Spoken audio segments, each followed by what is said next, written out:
to What's the 401 Sports. Thank you for joining us this week. My name is Keisha Wilson. And I'm Greg Alcala. Let's get started with some quick bites. Yes. In New York Mets news, pitcher Matt Harvey was named the National League Comeback Player of the Year. And manager Terry Collins was also named the National League Coach of the Year by the Sporting News. Yes, this is great honors for both gentlemen. I definitely like the fact that Matt Harvey got that award coming off of Tommy John surgery. He had a great season. He went 13-8, had a 2.71 ERA, helped the Mets get to the World Series, and had a great Game 1 against the Cubs in the National League Championship Series.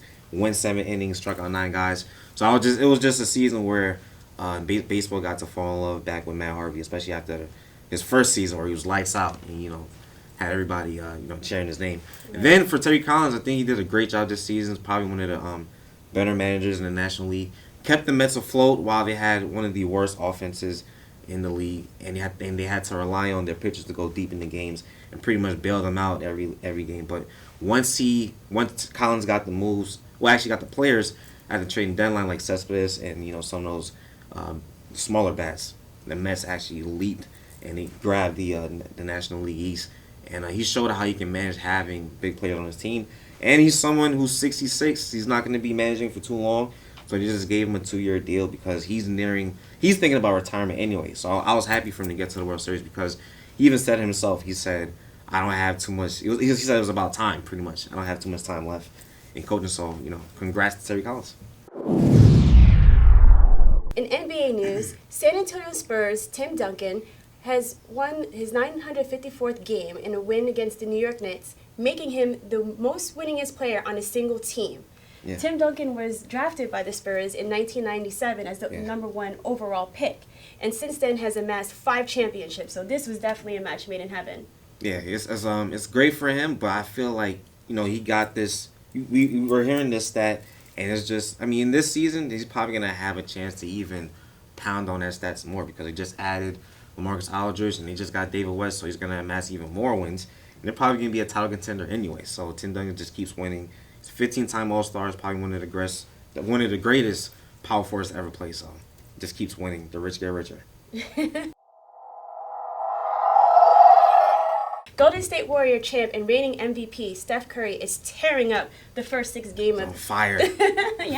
Tearing it up on the first 6 games of the 2015-2016 season. Yes. So far in 6 games, he has scored 213 points, grabbed 32 rebounds, and dished for 39 assists. He is one of only 3 players to have reached 200 points, 30 rebounds, and 30 assists in their first 6 games. Do you know who the other 2 is? All right, I'll tell you. It's Michael Jordan and Oscar Robertson. Yeah, so he's crazy. He's in great company. Yeah, it's crazy to see how far he's leaped in a short amount of time. In the first game, he scored 40 against New Orleans, and in the third game, Curry scored 53 against the same team. So it's like 2 games, it's over like 90 points. It's crazy. And now you're going to have that talk of whether or not he's the best player in the league. Especially he's going against LeBron James and Kevin Durant.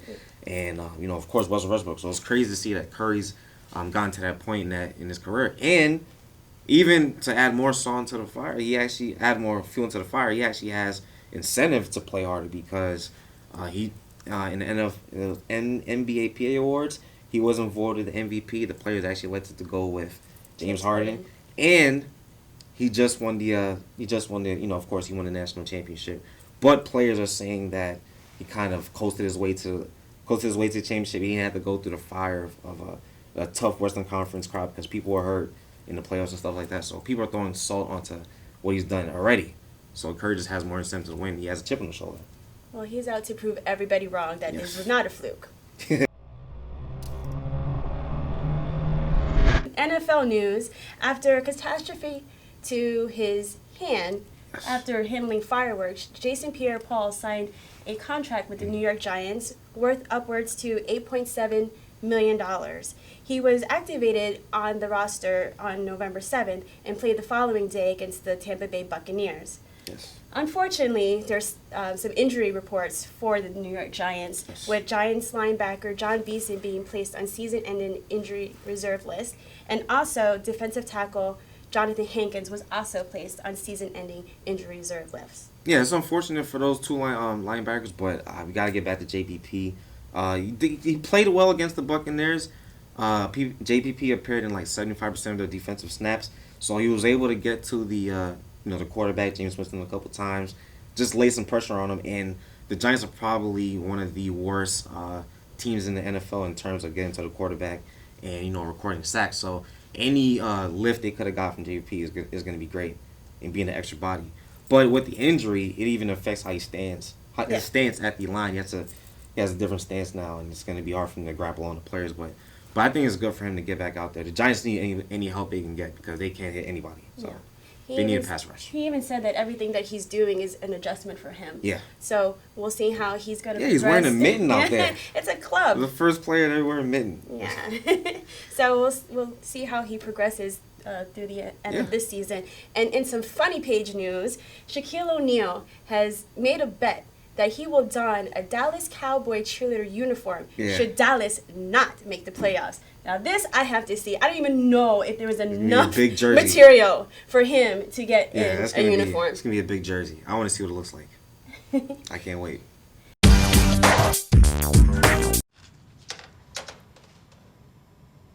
Wow, these are really good. You act surprised.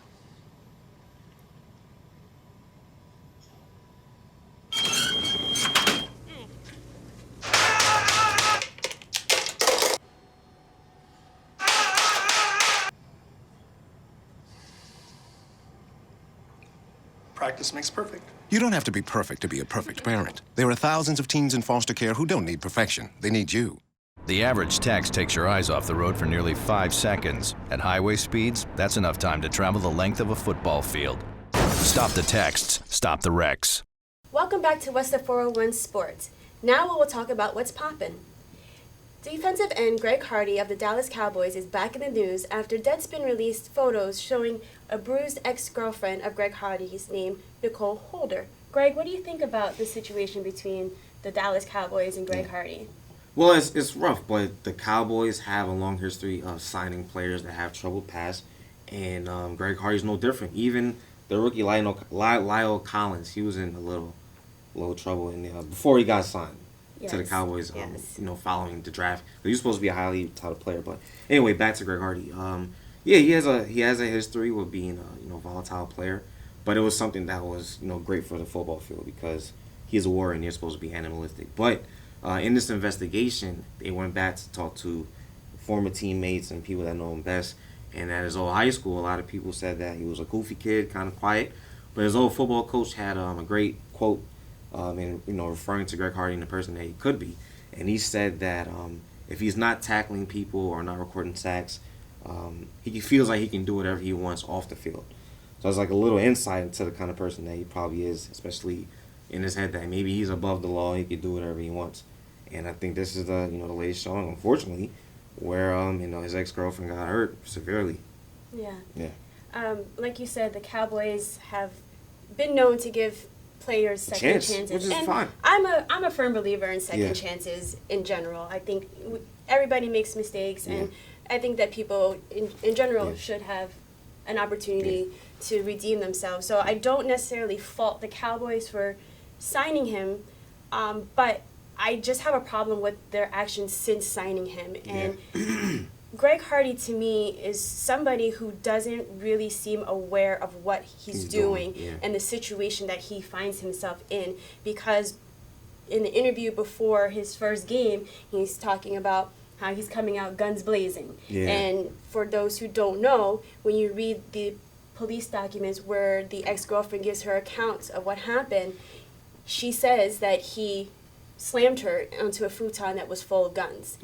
And then he went on to make mention of Tom Brady's wife and his sister-in-law, which is pretty inappropriate. He didn't say anything salacious, but just to mention somebody else's wife is just really disrespectful. It's a low blow. And shows that he doesn't have the maturity, maybe class, if you want to go that far. And the Cowboys management gave him a verbal slap on the wrist, said, no, you don't do that, we don't do that. So, okay, you want to let that one go and not make it a major offense. But then at the game against the Giants, he walks through a huddle of the special teams, flips the coach's board out of his hand and is yelling at him, and then proceeds to get into a verbal confrontation with Des Bryant. And the response from management after that, Jason Garrett, that's passion, you like to see tensions run high, and then Jerry Jones says he encourages that kind of behavior. To me, that's just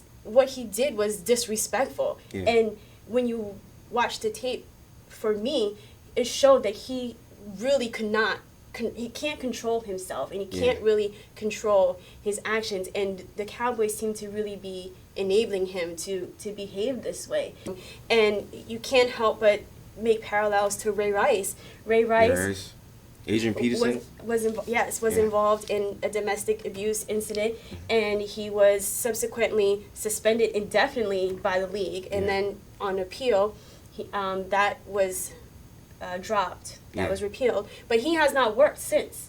No team wants to touch him. But Greg Hardy, when he was first found guilty of the charges, he played one game last season, but then was able to collect checks for the rest of the season, for the rest of the 15 games, and then has been signed again to the Cowboys, and he's going to play, barring any injury, he's going to play 12 games and get paid for 12 games. So here you have two very similar, if not the same incidents, and one person is still unemployed and Greg Hardy is still making money. So it goes to show that talent trumps all. Greg Hardy is considered to be somebody that is of value on the field, and Ray Rice was kind of on the downside of his career. So he paid his debt to society too. He did his due diligence. He took all the punishment, and Hardy hasn't. And I think what bothers me, and maybe most people, is that Ray Rice seems so contrite and so apologetic and so owned up to it, and really is dedicated to making amends. Greg Hardy does not seem to have that amount of contrition, and so I think that's, with the Cowboys enabling him, it's further just going to be, I don't think anything good is going to come from it, but that's my opinion. But I think you have some news about the Brooklyn basketball Nets. stuff. The team that represents Brooklyn, the Brooklyn Nets got off to a very terrible start, probably the worst in franchise history, and it begs the question of, of course, Darren Williams left in the offseason, but if you go a little far back, when Jason Kidd was the head coach in his first year, he led the Nets to a 44-30 record. They made it to the postseason. Things were fine until he wanted everything. and since he couldn't get it, he went to the Milwaukee Bucks, and he's building a young, energetic team that looks to be a part of the Eastern Conference playoff picture for many years to come. So it begs to bring up the question whether or not maybe should the Brooklyn Nets have given Jason Kidd everything that he asked for, because he's the guy with the vision. If you remember when the Knicks had that 54-win season, he was actually the main guy on that team. He was the leader, and I don't think the Knicks get as far, in that season without Jason Kidd, because he was the guy that told Melo to stand over there and do this and do that. Not a lot of guys Melo respects, but if it's like a real point guard, he's shown that he can play within, be a team guy. Sort of like how he played with Chauncey Billups. He respects point guards, and when Jason Kidd came there, that's when he had probably his best season in a long time. So you think the Nets should have given Jason Kidd everything he asked for? I don't think he should have given him everything he wanted. He wanted everything. I think that one good season doesn't mean that you get the stars in the moon. Exactly. However, I do think that management might have done better if they maybe gave him some concessions. Not everything, but some things, because obviously he knows the game of basketball. He's talented. He's played it he's had a long career. At the most important position. At the most important position. He was in charge of running offenses, getting people to where they needed to be on the floor, and being a coach, essentially, on the court. So, and he succeeded at it, So he knows the game of basketball, and he was able to translate that as a coach. It started off a little rough for him in the first couple of months, but then, like you said, you turned it around and they made it to the playoffs. So there's talent and there's knowledge there in Jason Kidd. And so, yes, you probably don't give him control of everything, because then that means you get rid of Billy King. Who has not looking good right now. Been there for a while, but maybe you find a way that maybe they can coexist. Come to an agreement. And where maybe you split the job a little bit, give Jason a couple of his responsibilities and keep Billy King his, because you see at the Bucks that he's had success here and he's had young talent, and when you read some of his quotes, Jason Kidd likes to teach. He likes to be able to teach and show players the right way, or how to do things. So I think that they were probably a little hasty. Nets need a lot of teaching. Who are your early favorites for the NBA MVP award? I know who mine is. Definitely going with Steph Curry. He's leading the pack. I can't say enough about what he's doing. I'm just speechless. Whenever I see Steph on the court, I just am amazed at what he's able to do. He can shoot from anywhere in the gym. He can shoot. He could be in Oakland and shoot from Los Angeles and make the shot. He could dribble. He's a tough person to defend. And he could dish and just create opportunities. This guy is amazing, and he just seems to keep doing better and better and better and better. I've got James Harden. Number two? Number two. I think James Harden, and he was number 2 last year. And in 2 games, he scored 80 points, over 80 points. And I think he's also on the mission, because I think he also felt slighted by not winning the MVP honors last year, because while his team did not do as well overall as the Warriors, James Harden being of the Houston Rockets, he was very pivotal, especially with Dwight Howard out due to injury for a good portion of the season. It really fell on his shoulders, that being James Harden, to carry the team, and he really did a great job in getting them to the playoffs. Knocked off the LA Clippers after being down 3-0. I can't believe that. And they eventually fell to the Warriors. And I've got Russell Wilson. Westbrook. Football. Sorry. We're back in the NBA. My bad. Westbrook. I can't believe you have him third. I got him a little bit higher. I think Westbrook, and I think the Thunder are on a mission, especially after seeing what Golden State did last year. Westbrook's attitude to the game is unmatched. I don't think Curry has the killer mentality that Westbrook has. He's trying to steamroll over everybody. He's a pit bull, and I don't even think Curry could guard him. So I have Westbrook a little bit higher than you. I do have James Harden up there, because I think he believes he was the real MVP. And he has Ty Lawson right now, so he doesn't have to do everything. So it's going to put him in a better position to do what he does best, and that's win games when it counts the most. And I got to give Anthony Davis some love, because he is one of the better young players in the league. He's only 22. He's already a 2-time All-Star. And if he somehow gets the Pelicans to the playoffs without having Drew Holiday start the season, Tyreke Evans, and we don't know how long those injury concerns are going to last throughout the season, it'll be something that's unheard of, because he's a power forward and he doesn't have that much around him. So I think it's the players who have to do more than everybody else. I think those are players that you should give it to. Curry doesn't have a lot of help. That's why I kind of shy away from it. But he is a contender for it. So we can't go wrong with either one. So. Right.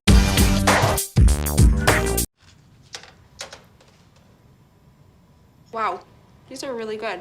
You act surprised.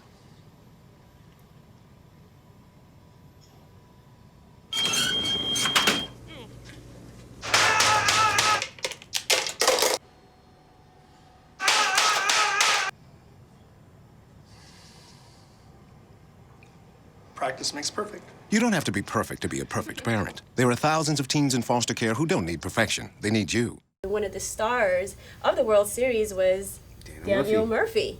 And the Mets extended a qualifying offer to him. It was a 1-year deal worth $15.8 million. They extended the offer to him on this November 7th. And he has 1 week to either reject it or accept the offer. So do you think he should take it or leave it? No, he should not take the offer. He has to weigh out his options. He just went on probably one of the best postseason Major League Baseball runs in history. Hit a home run in 6 consecutive games, 7 total in the postseason. And he was one of the main reasons why the Mets were able to get to the World Series, because of that bat. But he did get exposed in the World Series because of the errors that he made at second base. He's not the best fielder. He is more of an offensively minded infielder. But, he's got to weigh out his options. I know he's going to get huge offers from teams that are willing to overpay because they're desperate. And we've already seen some teams. The Rockies are interested and signing Murphy to a deal with the Colorado Rockies. But they're interested in playing Murphy at first base because they recognize that he has troubles at second base and being an infielder and stuff. And even the Anaheim Angels, they're interested in Murphy, and they want to give him a 4-year, $56 million deal. So I mean that's a lot of money. It's the most he's ever made in his career. And I mean the qualifying offer, the Mets offering, is the most he's ever made either because his current contract, I think he made like $8 million last year. Yeah. So it's something to think about. I mean that is his parent team. He hasn't been with any team for the rest of his career, and he have a chance to maybe get back there, this coming season because the pitching is still there. If they might lose Murphy, they might lose Cespedes, but the pitching is there. Murphy's bat is only going to help with what they're trying to do. So no, he's got to weigh his options. There's money to be made. He's 30. Yeah. There's not a lot of time left, so he's got to go after the money. Yeah. New England Patriots are one of the 3 remaining undefeated teams in the National Football League. Not too many are surprised by the Patriots' records, Yes. but with Cincinnati and Carolina being undefeated, people are like, wow, what's going on here? Yeah. Which team out of the 3 do you think has the best chance of being undefeated? This is like the easiest question we're gonna answer all night. It's gotta go with the Patriots. They just won. They just won the championship last season, and it doesn't look like they're slowing down anytime soon. Tom Brady's still the quarterback. He makes average guys look like stars, and it's kind of hard to stop that offense. With even the best defensive teams, it's kind of hard to stop what Tom Brady does. He's like second in the league when it comes to passing in yards, and he has Gronk. I haven't seen anybody have an answer for that guy yet, so I'm gonna have to go with the Patriots. Pretty easy, but it's kind of hard not to think that maybe the Panthers could do it though. I'm going with Tom Brady. Yeah. TB. There we go. Just like Steph Curry, Yes. he's on a mission. Yep. They have dragged this man's name angry. through the mud, through Deflategate for months. People Yes. are still talking about Deflategate. It's not over. He's got to Yeah. go back to court in February of next year, I believe. He is on a mission to let you know, Yeah. put everybody on notice that Yeah. he is one of the greatest, one of the GOATs, Yeah. greatest of all time.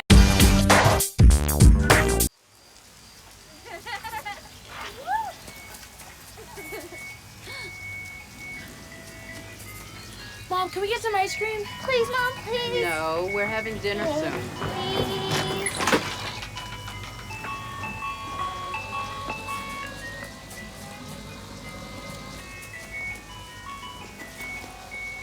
You don't have to be perfect to be a perfect parent. There are thousands of children in foster care who will take you just as you are. NBA Commissioner Laurel Richie resigned from her post. So what do you think this says about the WNBA's growth, if Yeah. it's had any? It's unfortunate because the only reason why she would want to cop out is because maybe it isn't going anywhere, and that's sad because WNBA has been along for a while to the point where it should be among one of the top, rated, sports leagues in America, and it's sad to say that league, even with I didn't even know there was a National Women's Hockey League until I find out. See, exactly, Me things like either. that. Like there just needs to be a better effort to market WNBA players because I think there is something in the market that really put some money into it, put some effort to it, put the same effort that they put into the NBA into WNBA. And it's gonna take somebody who's really, inspired that wants to do it. Because the person that wants to do it is going to do it. And maybe she isn't the person to do it. Maybe she doesn't see it going anywhere. But it's going to take someone that has the vision. Yeah. So It's gonna take a unique kind of person because Yeah. I think that the person who's going to fill this role may have to think outside the box. yeah, I don't know if traditional marketing strategies can work because, I mean, I can speak from experience. When I was growing up, there was no professional women's basketball league whatsoever. So I grew up ingrained watching the men's game and following the men's players. And so I'm one of the people who, it's going to take effort for me to switch my thinking into realizing there are talented women who play and there are talented the women game in there. of basketball. Yeah. And so I don't know, just showing commercials, advertising the game doesn't really do much for me. But, So I think it's going to take a person who's going to have a little bit of creativity and thinking outside the box to reach the people like me and others that don't automatically think of women's basketball. And then also this person's going to be able to fight the power because she's got to go up against the people who have be mean. Yeah, people who have the wallets. Yes. AKA NBA and Adam Stern. Silver. And speaking of silver, but we're going to talk about gold on this one. Simone Biles, the 18-year-old gymnast, just broke the record for the most gold medals won by a female gymnast with 10. Not only is she the first African-American to win the all-around title at the World Championships, she's also won that title 3 years consecutively. Yeah. The first time a woman has ever done so. Plus, she has not lost a meet in 2.5 years. Yeah. Sports writer for USA Today, Nancy Amore, called her the Michael Jordan of gymnastics. Wow. That's amazing. It's high regard. But she is one of the more decorated female gymnasts. And she's won the most gold medals in female gymnast history in terms of national championships. So she's one of the best, and it's someone to look out for, especially when you watch gymnasts. So I'm gonna be paying attention. Girl power.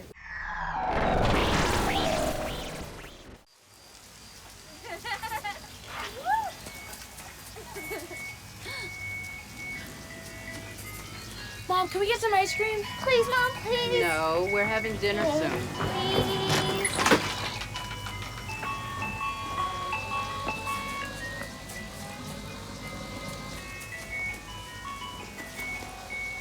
You don't have to be perfect to be a perfect parent. There are thousands of children in foster care who will take you just as you are. Welcome back to What's the 401 Sports. And now, here are the events in our pipeline. So we got some basketball. The New York Knicks will be playing the New Orleans Pelicans at home on Sunday, November 15th at 12 p.m. On the other side of the fence, you got the Brooklyn Nets. They're going to host the Atlanta Hawks on Tuesday, November 17th at 7:30 p.m. In hockey, the New York Rangers will host the Toronto Maple Leafs on November 15th at the Madison Square Garden. The puck drops at 7 p.m. New Barclays Center residents, the New York Islanders, will host the Arizona Coyotes on November 16th at 7 p.m. And college basketball is coming to the Garden. The 2K Classic benefiting the Wounded Warriors Project kicks off on November 20th and the 22nd. The teams taking the court are defending champs Duke Blue Devils, the Wisconsin Badgers, Georgetown Hoyas, and the VCU Rams. The first semifinal game is scheduled for 5 p.m. on November 20th. Wish Kentucky was playing. Yeah. That's what I want to see. It's interesting. It could shape up to be a rematch of the finals last year. Yeah. Between Duke and Wisconsin. I would love that. No, not Wisconsin. Kentucky. No, Kentucky. They're not playing in the Classic. Yeah, you're right. Well, that will do it for this week's edition of What's the 401 Sports. Until next week, follow us on Twitter and friend us on Facebook, all at 411SportsTV. And don't forget to subscribe to our YouTube channel, also at 401 Sports. Thank you for joining us this week. I'm Keisha Wilson. I'm Greg Alcala. And we'll see you next week.